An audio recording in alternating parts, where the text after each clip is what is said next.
Should I start?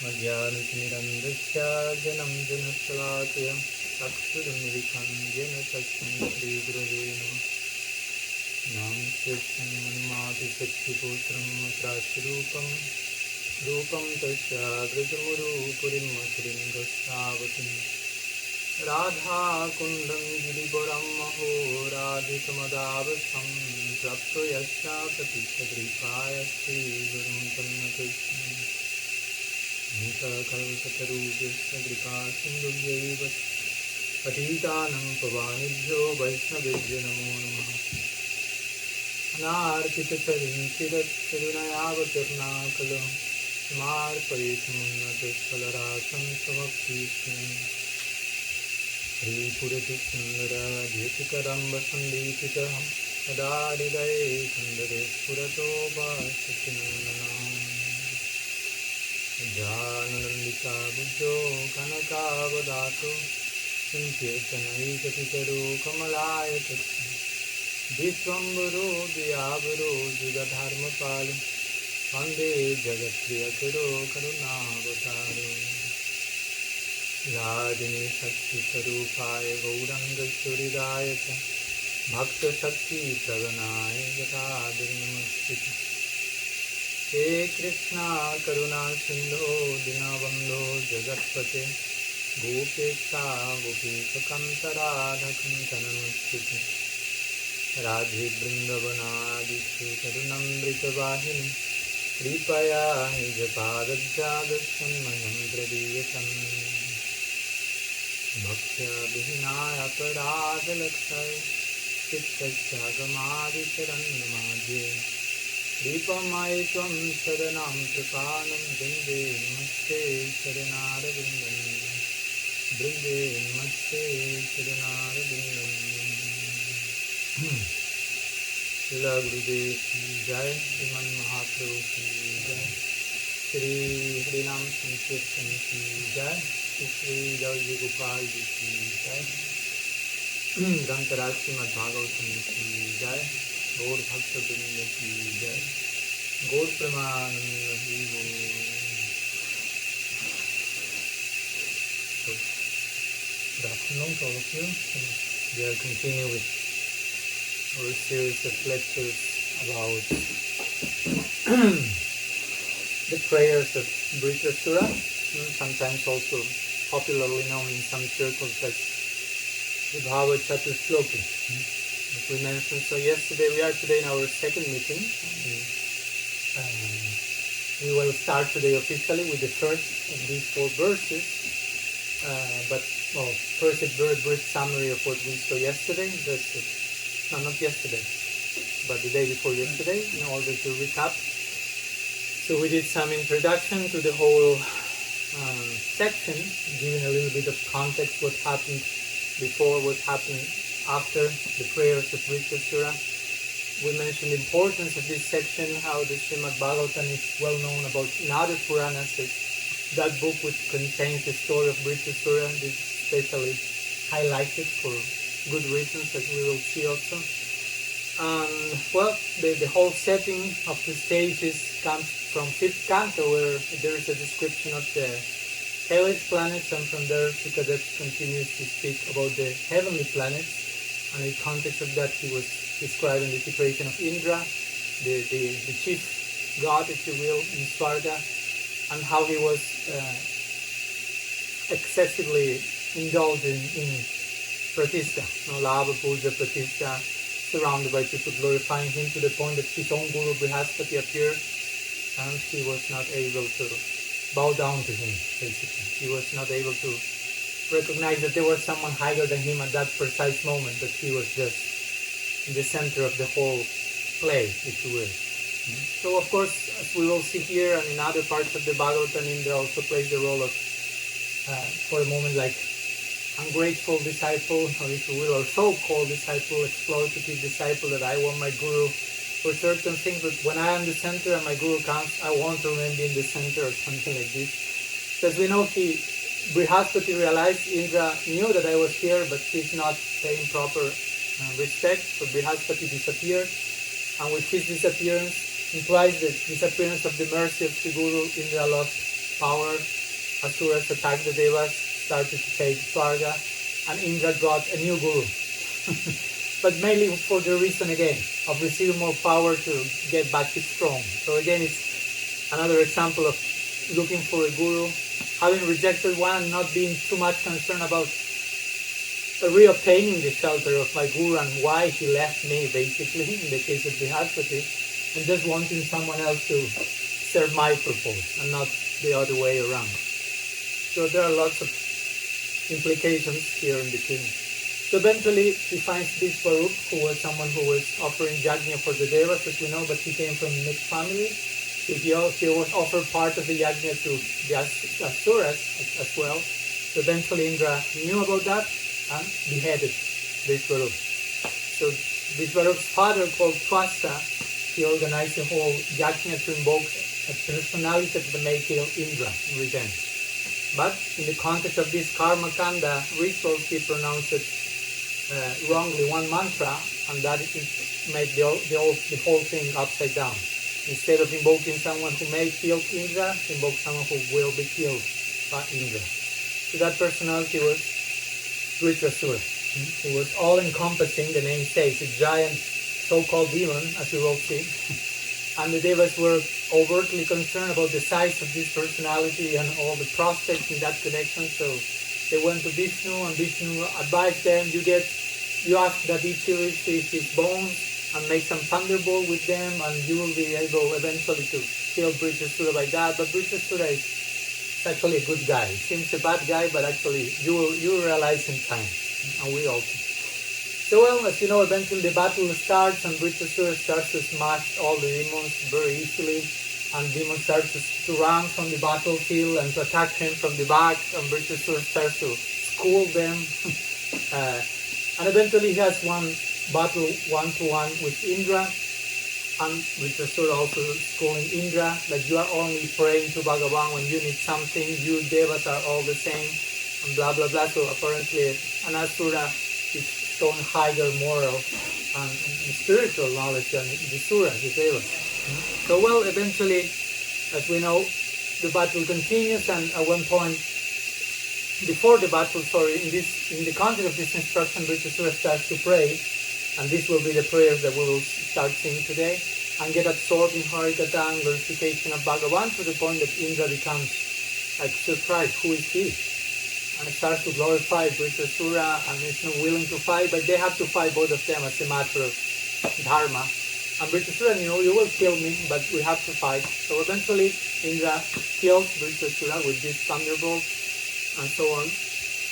But Vritrasura is the one who won the battle in a substantial way, sure. So in the same way that Indra was overwhelmed about who is this person, Parikshit Maharaj is saying to Sukadev who was this person, and then Sukadev, for giving bigger picture and better context, narrates the story of Vritrasura in his previous lifetime as Vritrasura Maharaj, who was this king who wanted a son as a heir to the throne. He was not able to do so, and Gira Muni visits him.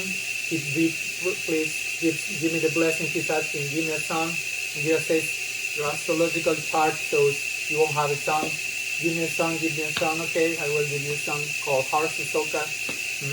Happiness is stress. Okay, no problem, said Chitraketu. So as we know, eventually the child is poisoned by the co-wives of Chitraketu, the ones who were not the mother of Harsasoka. So after the joy of the birth of the child, Chitraketu is thrown in the opposite direction, full sorrow, basically. So at this point, Gira comes again with Narad Muni in this case, and Chitraketu says, make the child be born again, be back again to life. So Angira Muni makes that happen, and the child starts to instruct Chitraketu and the whole family about the principles. You are my parents. You say you are my parents. Which parents? Which last time? And so on. So Chitraketu becomes enlightened after this. We are making some summary. And eventually, in 7 days, he has darshan of Bhagavan, becomes Jivan Mukta, starts to travel the whole planet Earth without interruption. And he arrived at one assembly with Shiva was instructing, giving Harikatha to an assembly of sages, naked with Parvati in his lap. So Chitraketu kind of joked with him in a friendly mood, like, wow, how surprising such a kid doing this, blah, blah, blah. And Shiva understood the joke, so didn't say anything, but Parvati didn't like the joke that much, so he cursed Chitraketu. So you are acting as a demon, you will be born as a demon. And Chitraketu accepted the curse, inclined his head towards Parvati, and Shiva glorified Chitraketu as a great devotee who doesn't care for heaven, hell, liberation, or whatever, and this will be main topic in the prayers of Vritrasura. So this is a brief summary of what we saw in our introduction, to have a little bit of context of who was this so-called Asura, Vritrasura. So today we will start with the first verse of this four, from this Bhava-catuh-sloki. So I will recite the verse with all of you. We'll share it also for the ones who are connected. We'll share it in the chat. There it is.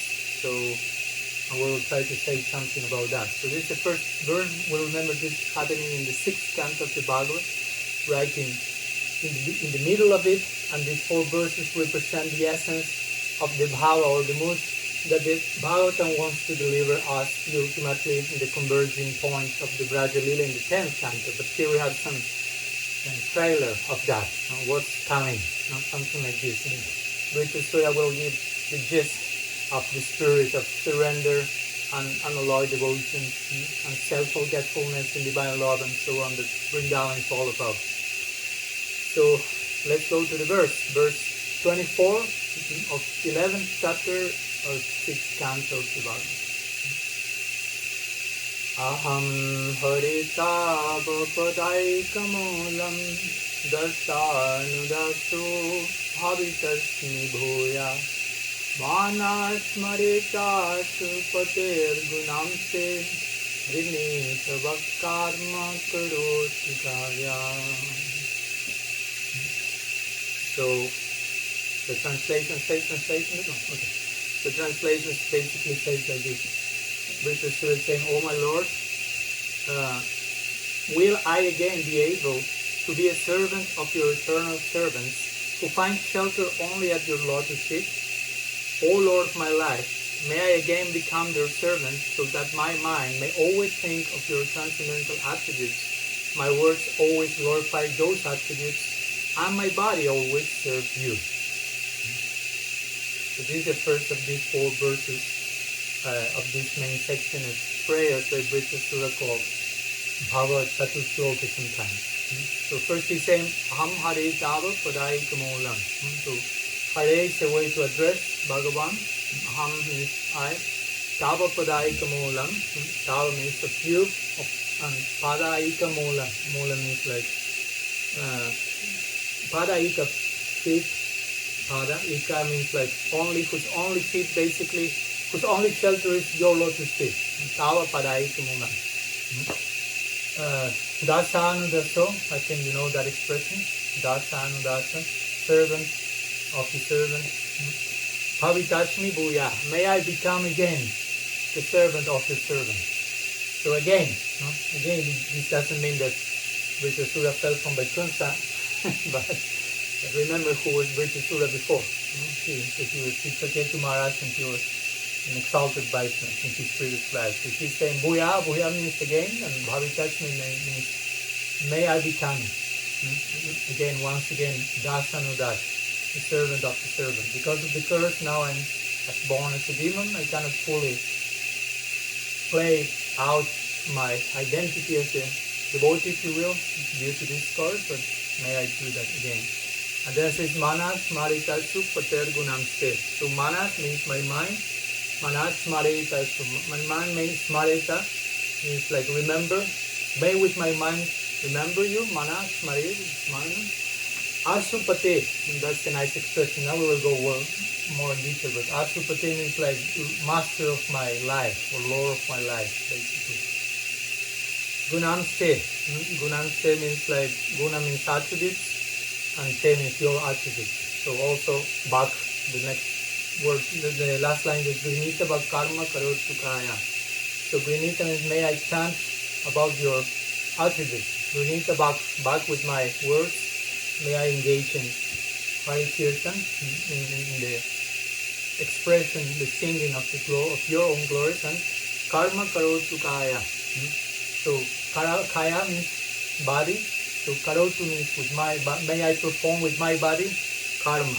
Karma in this case doesn't refer to something in a negative context, but means basically activities in relation to you. So may with my body engage in activities in relation to you. May with my words engage in glorification of your attributes. May with my mind always think, remember you. So this is a classical way of comprehensive, if you will, expression of surrender.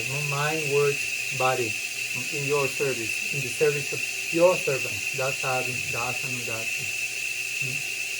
So remember the stage here, no? Here Vritrasura is, because we went from the previous section of the prayers and the the next section of the prayers, but we are now in the midst of the battlefield. Vritrasura is there, Indra is on the other side, and Vritrasura was schooling Indra, instructing him on how to behave in the battlefield and whatever, and he was totally knowing he was going to be killed by Indra. He had no problem about that. He started to instruct Indra, and in that context he started to pray to Bhagavan. And in this context, previous to these verses, Vritrasura is saying to Indra, basically, kill me. I mean, you are destined to kill me. So you have this thunderbolt that was made with the bones of Dadichi, so kill me. Like, he showed no fear at all about whatever was waiting for him. And also in this context, he told to Indra that Bhagavan actually gives opulence to those that he doesn't truly want to bless. And this is the point that generally is made in the Bhagavatam. And Krishna himself said that at the end of the Bhagavatam, he said, to the one who I want to bless, I deprive that person from all opulence. Of course, this doesn't mean that every single devotee will be deprived of that. We need some opulence, he's very opulent. But the point is, if you will become entangled by that, for sure that will be. This was the classical question also in the Bhagavatam, like Shiva is so much as an ascetic and his devotees are quite rich. Vishnu is the husband of Lakshmi and his devotees are quite poor. So this was the whole idea. What's the real wealth, actually, ultimately? Goloker, Premadan, Harinam Sankirtan. So the logic here in instructing, particularly of Vritrasura to Indra, was Vishnu is when he gives wealth, that's not his true blessing. And here Vishnu was guiding you, Indra, to act in certain way to preserve your wealth, to preserve your throne, to preserve your Indra-ness, if you will. So by that, no, and he instructed you how to make this weapon, this particular thunderbolt. So indirectly, Vritrasura was telling Indra, you don't have the true blessing of Bhagavan. Just to be a deva, just to occupy such a rank you are having, that's not the real blessing. Because, of course, he was saying that because the idea is, Indra again is representing Sakama Bhakti, which means I worship God, but in the context of improving my own situation in the material platform. So, a great deal of that comes from the devas. They are devotees, but as Vritrasura was saying to Indra before, you are only going to Bhagavan when you have some problems. When your wealth is at risk, when the asuras are attacking your kingdom, there you remember Bhagavan. So ask for protection. But actually you are asking, protect my wealth, protect my pockets, protect my artha, kama, whatever. So the point is, and the point of the Bhagavatam, as you may understand, try to maintain the context. These verses speak about the converging point, ultimately about the converging point of Vrindavan. So, but in order to appreciate Vrindavan's bhakti, we need to go through some different ideas of what's bhakti and sakama bhakti and nishkam bhakti. So Indra is like the epitome, the personification of sakama bhakti. Vishnu is there, God is there in the picture, but in a particular context.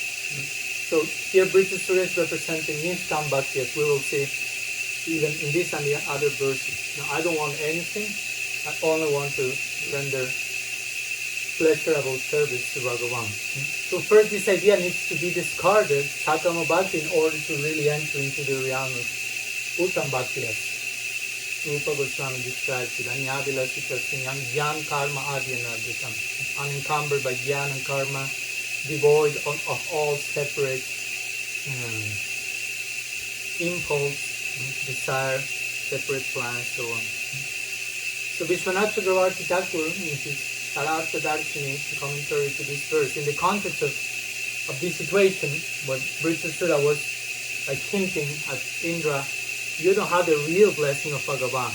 Not because Bhagavan is cheating you basically, but because you are cheating yourself by taking Bhagavan as your servitor basically, someone who is facilitating your own idea about the ultimate goal. So that has nothing to do ultimately with what Bhagavan is about. So Vishwanath Chakravarti Thakur comments in the first section of his Sarartha Darshini to this verse, seeing that Indra did not throw the thunderbolt, because you can imagine Indra had the thunderbolt, but Vritrasura was shooting such thunderbolt of instruction to him, Siksha thunderbolt, that Indra was like, what can I do with that? Maybe I will kill him, but he's killing me in another more substantial sense. So Indra was like dumbfounded and knowing what to do. So seeing that Indra did not throw the thunderbolt, Vritrasura then thought, Vishwanath is paraphrasing him, oh, what will I say to this rascal Indra who sees everything materially? I will make a request at the lotus feet of my Lord. Then, Vishwanath continues, seeing the Lord appear through his meditation, he spoke this verse, the one we are speaking today. So again, Vritrasura was trying to enlighten Indra. He tried his best, but Indra, of course, he has his own frame of reference and capacity and adhikar to digest the siksha of Vritrasura. So at one point Vritrasura says, this Indra is a rascal. So what to do? I won't continue strengthening him. I will start praying to Bhagavan. And so he became absorbed. Maybe that's a better way of inspiring Indra even, as a byproduct of that. And that will happen. That will be the case as we have seen. He became so much absorbed ecstatically in praying to Bhagavan in this verse that Indra was witnessing that, and that had a very powerful effect. Achar, very powerful achar. So here in this verse again, Vritrasura was not at all concerned. The person in front of me is about to kill me. I am about to die. He knew that. He was not fearful of that. But actually he began to pray to Bhagavan, give me the association of your devotees, basically. That was he asked for. That was his only concern. But you are about to die. What do you want to ask? Dasanudasu bhavikasnivuya. Give me sadhu sangha. Allow me to remain the servant of the servant. That's real life. So as much as I can remain fixed into that prospect, there is no death whatsoever. That's the main idea, and that's why all of our great luminaries have prayed in that line. Bhaktivinoda Thakur has said, please do not make me a Brahma if I will be devoid of sadhu sangha. But if you make me an ant with sadhu sangha, I will prefer that. I will prefer sadhu sangha. That's the point. No matter the external form it takes, ant, Brahma, basically a Brahma Bhuvana Loka Punala Vartina. There's no much difference, strictly speaking, between Brahman and ant. What makes the difference is sadhu sangha. So that's the point here. We are speaking about Indra, who is not Brahma, but is quite close to such a high material position. But Vritrasura was on the other, if you will, not an ant, but a demon. So again, and he was not concerned about making an Indra or I want to stop being an Asura. Give me sadhu sangha. Whatever, however, I will have to be born again. So And that was the real mercy of Bhagavan for Vritrasura. Before he said to Indra, you think that Bhagavan's mercy is to give wealth to you, to preserve your throne, your fame, your position. You think that's the help you are receiving from Bhagavan? For me, I have another criterion. For me, Bhagavan's kripa is Dasanu Daso Bhavitasmi Bhuya. Maintain me as the servant of the servant of the servant. You Indra actually maintain me as Indra, the boss of everyone else. And Vritrasura says, please keep me as the servant of the servant of the servant. Externally, it seems like two opposites. Indra is just obsessed with the idea, I want to remain the boss, I want to remain the chief of heaven. And Vritrasura says, I don't care if I have to go to hell, but please allow me to be the servant of the servant. So externally, it seems one wants to be the chief, one wants to be the servant of the servant of the servant. But in the context of bhakti, that makes everything upside down. And an ant in the context of bhakti is higher than an Indra without bhakti. So, and that's a pretty substantial vision. We have to really go beyond the external form, the external appearance of who is who, and so on. And this will be further confirmed in the next verse. We will see that tomorrow. But there, Vritrasura will pray to Bhagavan, I don't want anything that may represent an obstacle to my bhakti to you. I don't want moksha, mukti. I don't want to be born as Brahma. I don't want to go to the planet of the demons, of the devas. I don't want a sovereignty. Sovereignty, okay. A kingdom. In earth. I don't want anything if that's to represent an obstacle to my service to you. So you make the arrangement, send me however and whatever you consider, but in such a way that there may be a high tutiya pratihata, unencumbered, uninterrupted offering of myself to you. That's the important condition of the contract, of the list. The rest, you do whatever you like. Similarly to what he's saying here. So again, he's saying all this in front of Indra. Vritrasura will say, I don't care to be a Brahma, I don't care to obtain mukti, and Indra cares so much about remaining Indra. So this is a very important contrast that the Bhagavatam wants to make, and it's not only this section that is making this point, but all along, every single canto, this idea is there. So the point is this, Vritrasura is really, at this point, strictly speaking, as we mentioned yesterday, he starts to insist to Indra, kill me, as we said before. Indra had the thunderbolt in his hand, and Vritrasura is basically imploring, please kill me. And Indra is already overwhelmed with this, because Vritrasura, first of all, was attacking everyone in the beginning, and he showed the capacity of kill everyone in just one shot. But at the same time, now he was saying to Indra, I know you will kill me, so kill me. And Indra was like, what? And immediately after that, he starts to pray to Bhagavan and cry and experience deep separation. So that's the main reason why Vritrasura is really concerned about being killed. I cannot bear any longer with my separation from Asupati, as he says here, with the Lord of my life. I cannot bear this separation any longer. Please kill me and help me to get closer to him in whatever lifetime. So for Indra, this is totally above his scope. Indra at this point was just desperate. I want back my kingdom back. And on the other side here, you have this so-called Asura crying in separation of Bhagavan, saying, send me whatever you like, but at least allow me to be the servant of your servant. I don't want anything else. So that was a very powerful lesson, again, for Indra, but not only for Indra, but for those who still may have their bhakti mixed with calm, with personal desire. And that's what maintains us in a state of anxiety, says Chaitanya Charitamrita. We won't be able to fully sleep at night, if you will, as much as we have separate interests. Krishna Bhakta Nishtam Ataiva Santa Bhukti Mukti Siddhi Kami Sakalya Santa says Krishna Das Kaviraj. He says, Krishna Bhakti Nishkam Ataiva Shanta. The Krishna Bhakta, the devotee of Krishna, he is Nishkam. He should be Nishkam ideally, at least conceptually to begin with, and trying to pursue that ideal. Nishkam means non-separate desire.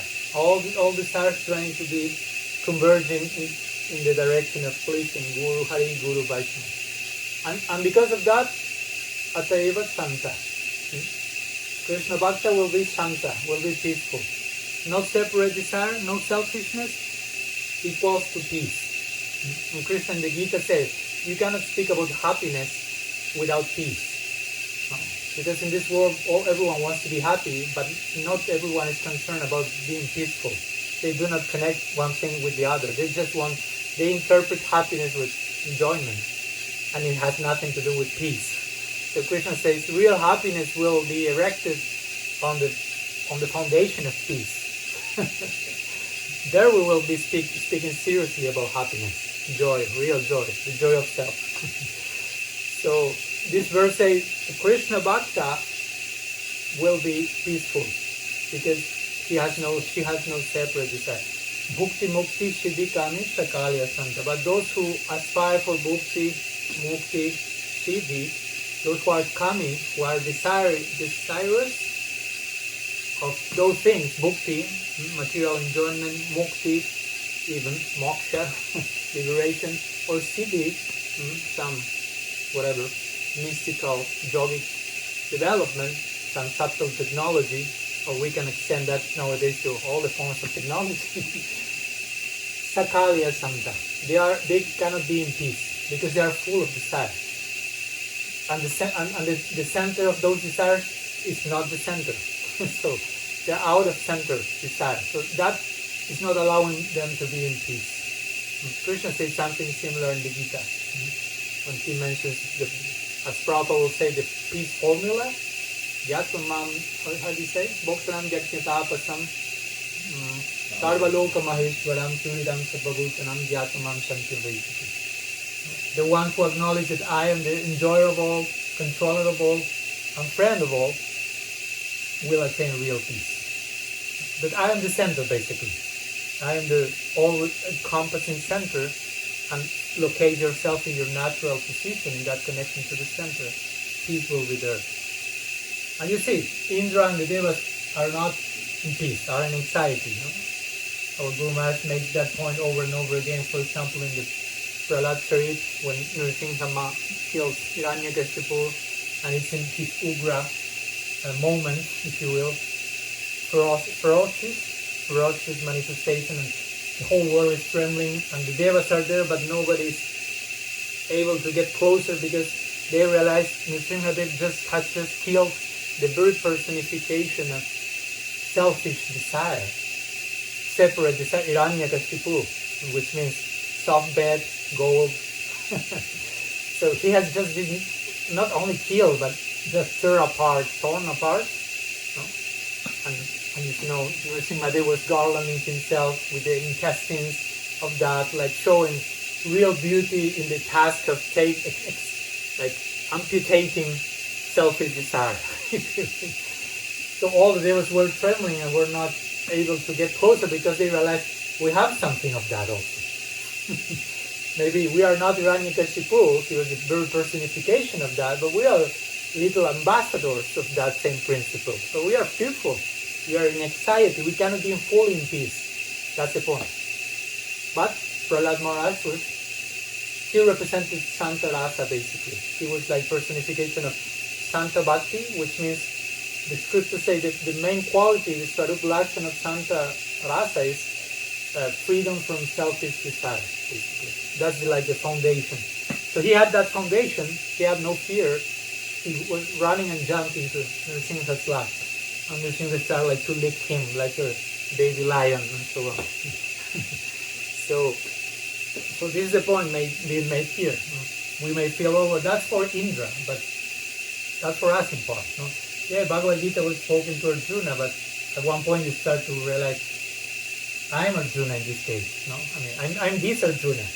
The real Arjuna is Arjuna, and the character that Arjuna is expressing by divine intervention that for me. So similarly, we are not here just to condemn Indra and say, oh, this Indra is a rascal. No, I mean, we are the rascal. I am the rascal at least.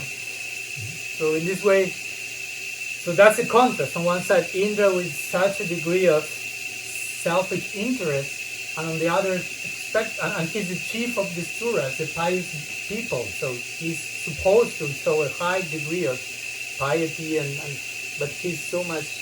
I mean, the point is, you can be very sattvic and very pious, but it doesn't mean you are transcendental. And that sattva, extreme sattva that sometimes the devas are connected with, that can,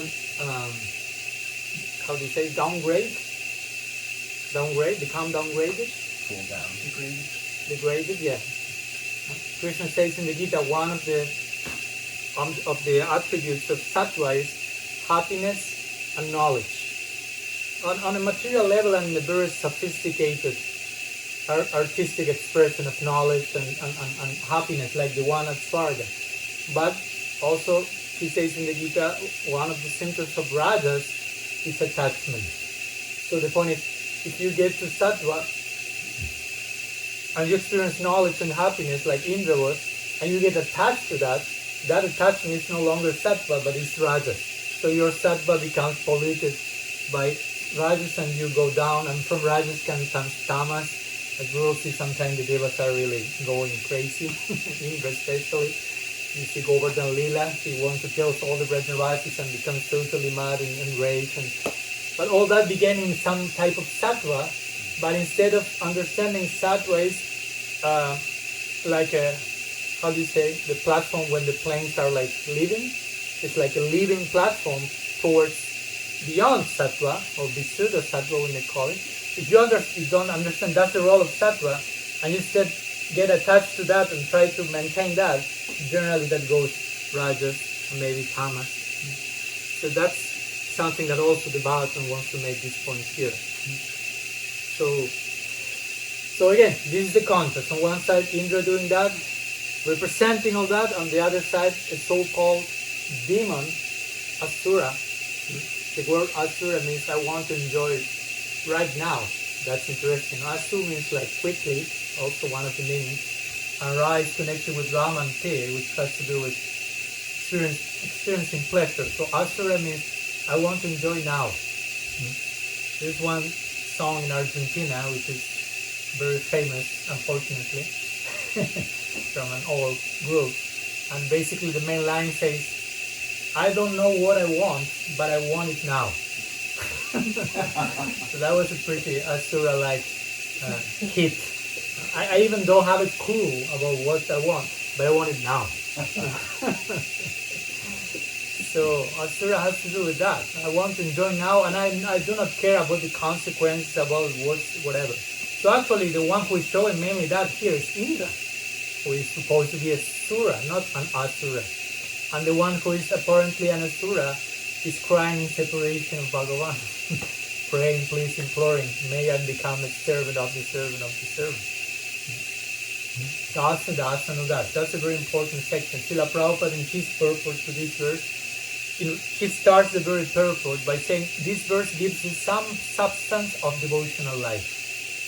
So that's an important way to start a purport. So this is an important verse. You can even learn it by heart and try to use it. These verses are very powerful. As Guru Maharaj will say, when you learn these verses and invoke them, repeat them yourself, you have the extra blessing that they were said by someone with actual devotional power. So by you invoking those prayers composed by such people, you immediately get a special attention from Bhagavan. That if you compose maybe your own prayers that may have not that much power, you can do that, of course, but it's an important part to also invoke and take shelter in these prayers.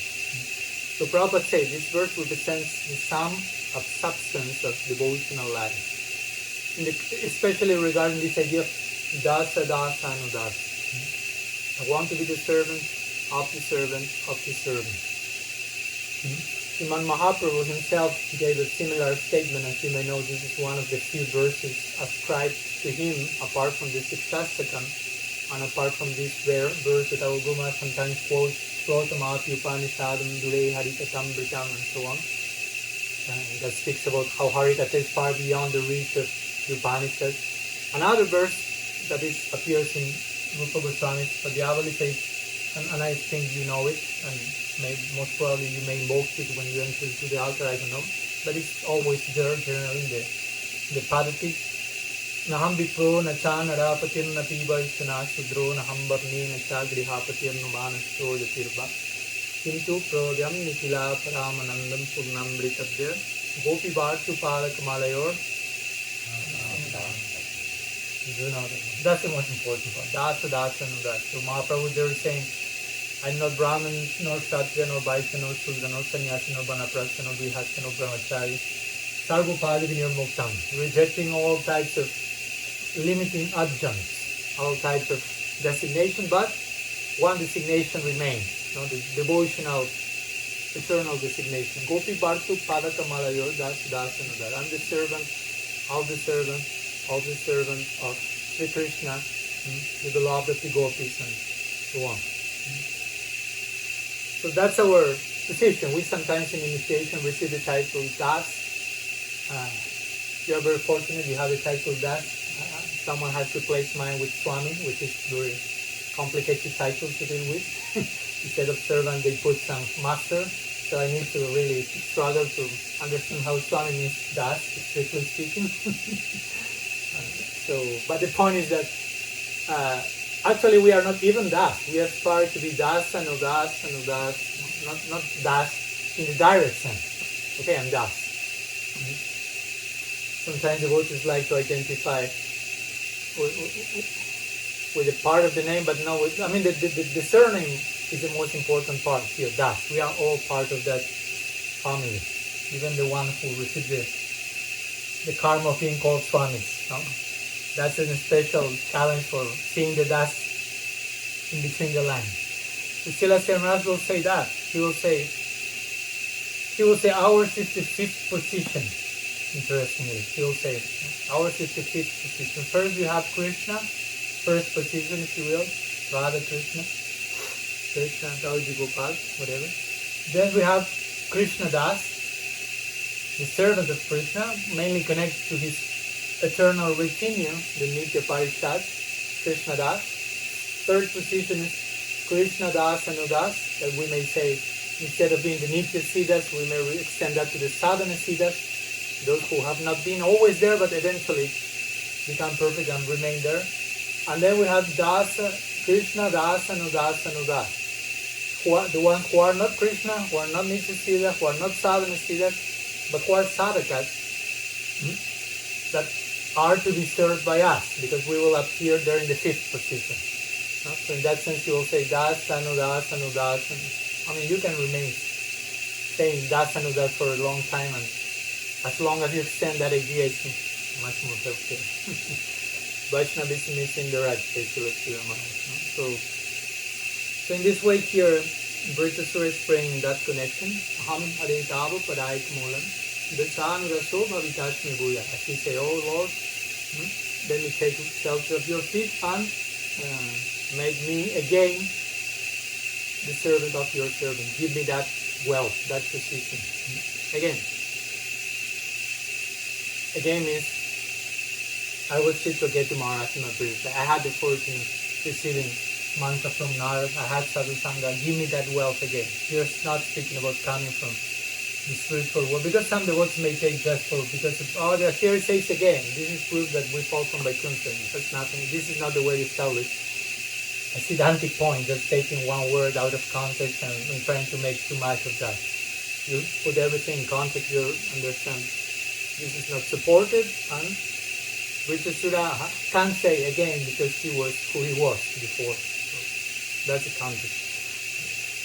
And then he directs his prayer, he names Bhagavan Asupate, as we mentioned, Asupate, which means Lord of my life.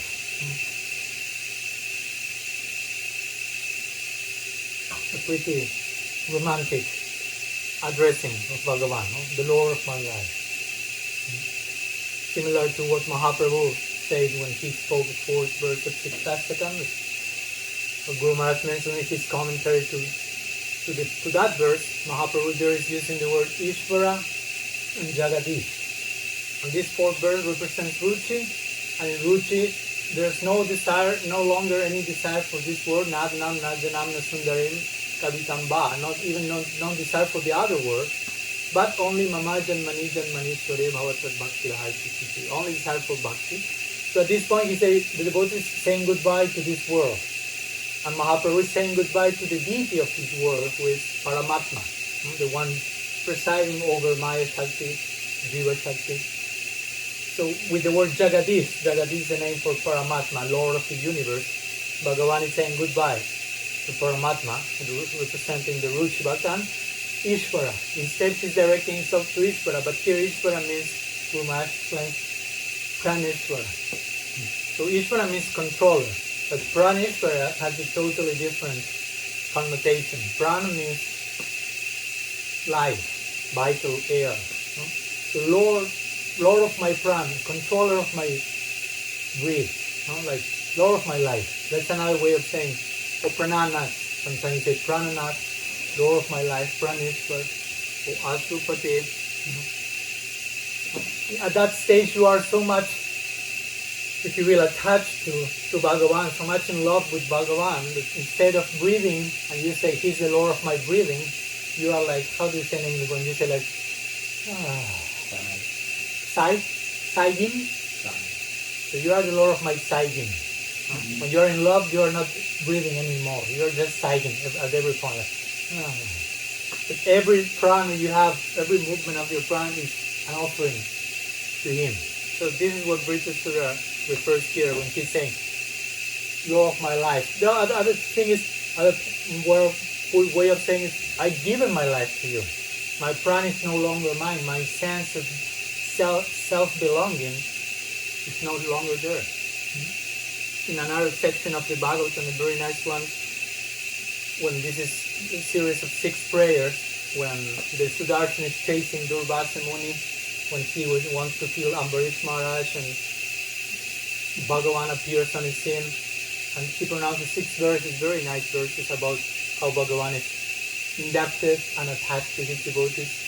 And in the third one of those verses, it says, Vidara Gara Putra Tapta Nam Vitami Mam Param Hikka Mam Shadanam Jatra Katam Sam Tetsunum Utsahi. So he's saying, how can I abandon my devotees when they have given me their, and he says, Vidara Gara Putra Tapta Nam Vitami Mam Param. They have rejected house, family, attachment, worldly position. They have even their own life. They are willing to, not abandon, but to surrender all that to me. So, and the word prana is there. Even they have given their prana to me. They don't have given all they possess, but they have given their very self. So I will reciprocate fully. How can I even think of abandoning such a devotee of mine? So in this way, the word Vritrasura is in great longing. Again, here it has to do more, as Guru Maharaj will say, quoting Rupa Goswami, his prayers here has to do more with bhava than with sadhana. Not so much prayers of Saranagati, of course, here is Saranagati, but especially longing to attain some position of eternal service here. So in that longing, in that separation that Vritrasura is expressing himself, let me share some other words that Vishwanath Chakravarti Thakur is mentioning in the other part of his purport. He says, he's paraphrasing Vritrasura. Vishwanath's Sarartha Darshan is very characteristic of this. He kind of shares what's saying in between the verses and in between the lines of each verse. So it says, Vritrasura is saying to Vishwanath, please, tell me why there is such a delay. Remember, in the separation. I am tormented out of longing. The Lord says, according to Vishwanath Vritrasura, very soon I will bring you to my side. Please ask for a boon. And again, this verse is like a reply to that, if you will. What says Vritrasura here? May my mind remember you, Lord of my life. May my words sing your qualities. May my body massage your feet, find you and give you betel nut. This is the prayer of my mind, voice, and body. This is what the last section says. Vinita karma karoti kaya. Manas maritasu patel gunanse. May with my mind, again, absorb all my mental functions in your qualities. With my voice, sing about you. With my body, render different types of menial service like the ones mentioned here. Tanu ban manobir aham tabasmi. This is like the gist of the idea. Tanu ban manobir aham tabasmi. I am yours in words, mind, and action. That's the official claim, if you will, of surrender towards Guru and Bhagavan. Tanu ban manobir. We find this structure in many verses in the scripture. Mind, voice, and body. Different levels of aparad also connected to that, different levels of service connected to that. From more subtle mind to speech to act. So in all levels we should engage all these functions in the service of Bhagavan. This is mentioned in the Bhagavatam. Again, all this is a trailer to what Vrindavan is about. In the 10th canto, this will be fully unpacked. How, for example, the gopis are absorbing, serving Krishna with all these faculties. Tanmanaskas, tadalapas, tadvichestas, tadadmika, tadgunami bhagayantyo, natmagarim tasmadu. It's described the Rasa Lila, how the gopis, tanmanaskas, with their minds absorbing the attributes of Krishna, with their voice singing every single day Krishna Kirtan, with their acts, whatever they do, even though it may seem they are doing for someone else, it's all in the context of feeling their passion for Krishna, absorbed constantly. Sometimes it's Kantimala, sometimes it has 3 rounds, sometimes they are connected with this idea as well. Tanu man manovya, acts, words, and mind are made of tulasi. The tulasi represents bhakti. So in the context of bhakti, I try to engage my mind, my words, my acts. Those should be in the same line. In other words, what I'm thinking, I'm saying. And what I'm saying, I'm doing. Sometimes people in this world is quite crooked. Thinking one thing, saying some other thing, and doing some other thing. So to control one's senses and to be a really honest person, sadhu means honest. Sanatana Goswami says this in Haribhakti Vilas. Sadhu means honest person. So honest means align all these things. At least we are in the attempt of doing so. We try to, whatever is out in our mind, we are not hiding anything. We try to, whatever we are expressing is what we are thinking, and whatever we are saying is what we are doing. Gradually, less and less contradiction in that sequence, if you will, that hierarchy. So again, constantly the Bhagavatam is invoking this idea of speech, mind, thoughts, and actions, all of them in the service of Bhagavan. Arjuna also asked Krishna in the Bhagavad Gita, is enough that I serve you in actions? To say, no, also absorb your mind in me, also engage your words in me. This is present in different parts of the scripture. Tantenu kampan susamikshya mano bunjana batmakritam dipakam hit bad bapurtir tigadan namaste vivekas mukti paresidaya. Also Brahma is saying, your devotees are, while receiving the results of the previous actions, glorifying you with words, actions, and mind. And they become proper heirs to bhakti. So this is a very interesting situation. Vritrasura is showing that he's increasing again. His longing, just 50 minutes more, I think. In the context of his longing, his separation of Bhagavan, the present situation in which he is in as an asura is actually, how do you say, kindling? Like igniting the fire of longing. Kindling? Like famous examples are Bharat Maharaj, for example. If he became a king, eventually he became a deer, eventually he became Jada Bharat. So some obstacles were there, but all that was just increasing their fervor, their passion. Pradyumna Maharaj eventually fell and took the body of an animal also as Gajendra, the elephant. But as Gajendra, he expressed such certain longing as well. In the case of Vritrasura Maharaj, he was cursed again. All these stories of the Bhagavatam, we find so many curses in between, and people, great devotees apparently falling, but actually if you are a great devotee, you cannot speak about falling. So it's only an arrangement of Bhagavan to increase the longing. No? Srila Srila gives the example, you are running and you want to jump over some, creek, okay? But maybe it's too big to jump, so you need to go back a little bit, take some distance and run quicker, and then you can jump. So it seems you are going backwards, but actually it's just for the sake of being able to go forward. So this story seems, Chitraketu is going backwards, now it's an asura. No.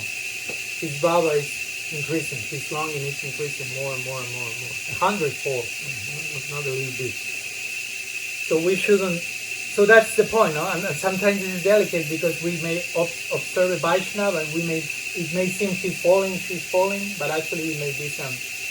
Each case is different. It's not every case is like this, but it may happen. So we should be very careful about and projecting certain conclusions about a particular devotee situation. So the falling, of course, of another person may be different, of someone who is aspiring for mukti or whatever. But in the case of advanced devotee, the so-called fall is actually increasing their bhava, their prem, their longing. So, Vritrasura is a great example of this. He was cursed, which was the result of the curse. His longing increased. His prayer became more intensified. They remained attached to Bhagavan's feet. They remained faithful to Bhagavan. And they consider this fall was arranged by Bhagavan. Shovana karma, we may say in terms of Vishwanath Chakravarti Thakur. It takes the form of karma, of a curse or whatever, but it's Shovana. It's beautiful. It's acting in a particular way. And that's why also Bhagavan himself says, for my devotee, in this path neha vikramana pratyabhayana vidyate kalpamapyasya dharmasya mahatobhaya. In this path of bhakti there is no loss, no diminution. Any single effort is protecting you from the highest danger. So even if you are externally cursed, you are fully protected. Api chetsuracharo vajantam, many verses. Vajantam mamananya bhat sagureva samam tadyasmi adyavyasita visa sikam bhavati dharmatma sajbhaktan kinnigati kamteya pratyaniti name bhakta pranasiti. Krishna says in the Gita, verse 30 and 31, 9th chapter, important verses. He's saying, even if my devotee is behaving in a very unbecoming way, he still is a sadhu.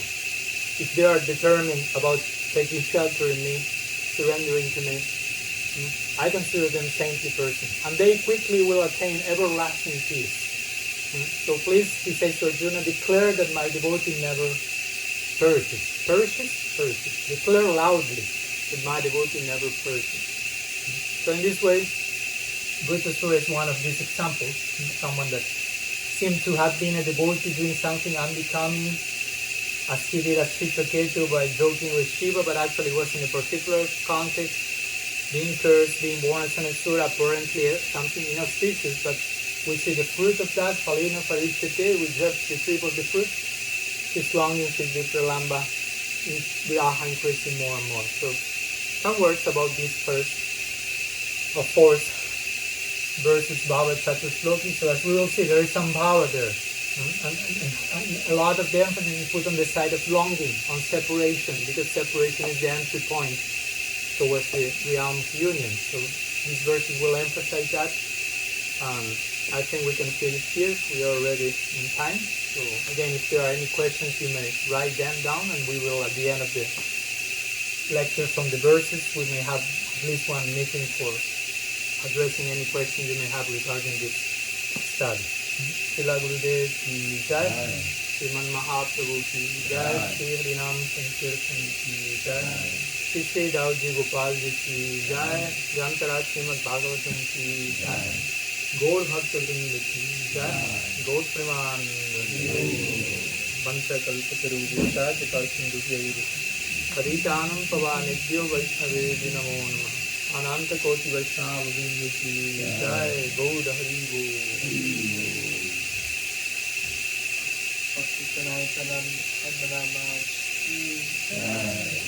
सब संग की जय दास दास अनुदास की जय